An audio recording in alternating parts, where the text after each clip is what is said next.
السلام عليكم ورحمة الله وبركاته. يا رب تكونوا بخير بصحة وسلامة. النهاردة هنعمل حاجة حلوة. هنعمل كيكة من غير بيض ولا لبن. أنا عندي نص كيلو دقيق وعايزة أعمل حاجة حلوة، هعمل حاجة حلوة. هنا عندي نص كيلو دقيق، خلاص هحطه وهحط عليه ذرة الملح، وأنا حاطة عليه ذرة الملح خلاص. وهحط هنا عليه باكوين بيكنج باودر، هحط هنا باكوين بيكنج باودر خلاص. وهقلبهم واركنهم على جنب. اقلب الباودر مع الدقيق، وانا كنت حاطه في الدقيق بقول لكم ذره الملح خلاص. وهركنه. عايزه تحطي تخليها صوص شوكولاته، هتحطي معلقتين بودر كاكاو خام على الدقيق. هنا هحط كوبايتين السكر خلاص. احط السوائل دي في الخلاط وهضربها في الخلاط واحطها على الدقيق. كوبايتين السكر، واحط كوبايتين الميه، نفس الكوبايه احط كوبايتين ميه هنا.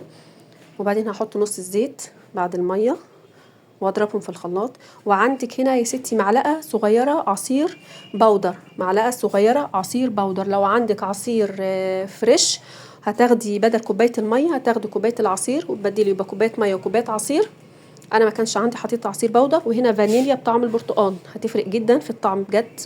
هضرب كله في الخلاط وهحطهم على الدقيق وهقلبهم.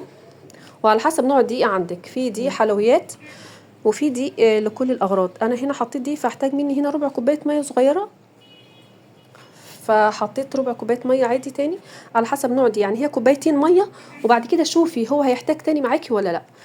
يعني السمك اللي هوريه لكم دلوقتي خلاص هو المناسب ليها. عايزه تحطي معلقه كاكاو زي ما قلنا وتخليها بالشوكولاته عادي، هتبقى جميله وتحفه وتسقيها صوص شوكولاته. هنا حطيت ربع كوبايه الميه وهقلبها كويس قوي، وهكون مسخنه الفرن مولعه الفرن قبلها كده ب5 دقايق خلاص.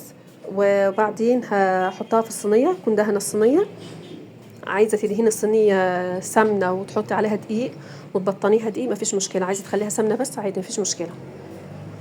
انا حطيت هنا ده السمك المناسب خلاص. هفضي الخليط كله في الصينيه وهدخله الفرن خلاص. وهنزل لكم بالمقادير بالظبط كده على في اخر الفيديو، هتلاقي المقادير في اخر الفيديو.